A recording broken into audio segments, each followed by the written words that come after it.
wounded. Joining us now, Ido Aharoni, the Consul General of Israel in New York. John Heilman, Dan Senor are back at the table as well. Good to have you back, sir. Thank you.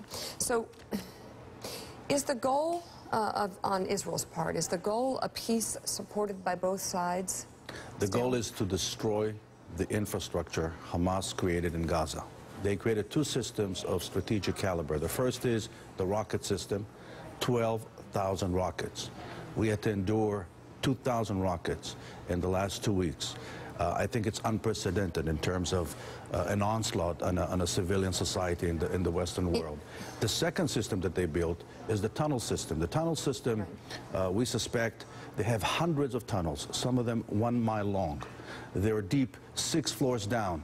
They penetrate Israel's territory, and the purpose of this is to allow them, to give them the operational capability of sending squads of terrorists into Israel to pop out and attack civilian communities.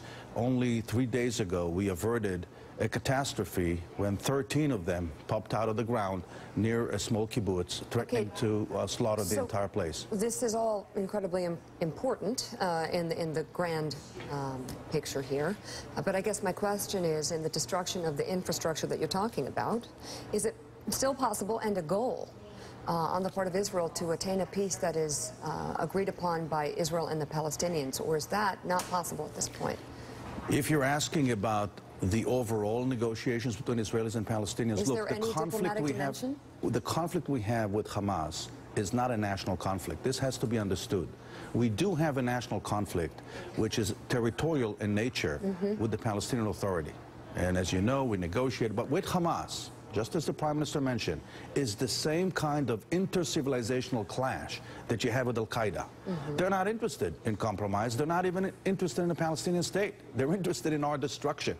It is not only our right to defend ourselves, it's actually our duty to defend ourselves. So, Dan Senor, it sounds like the answer is no. Well, I think one of the big changing dynamics in the region that gets to what you're talking about the prospect for real peace, is the Arab world is now split on this issue. If you look at the recent conflicts between Israel and Hamas, go back to 2008, 2009, go back to 2012, the Arab world rallied, totally unified, behind Hamas. Now, there's huge division. I mean, you have President Sisi in Egypt, who's been facilitating the ceasefire and is implicitly saying, Israel, keep bombing. And so I guess, Ido, maybe you could talk a little bit about how those relations with the Arab world are impacting things on the ground. Does it put pressure on those who want an end to hostilities to kind of back off?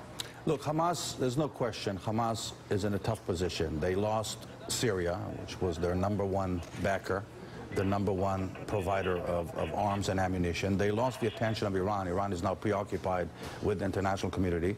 Of course, they lost their historical ideological patriarchs in Egypt, Islamic Brotherhood.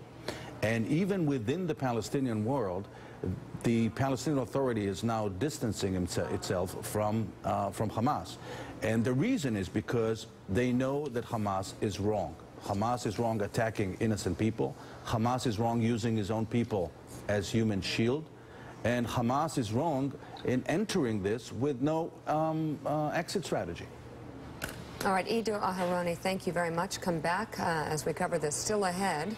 Thank you. We're going to take a look at how turmoil around the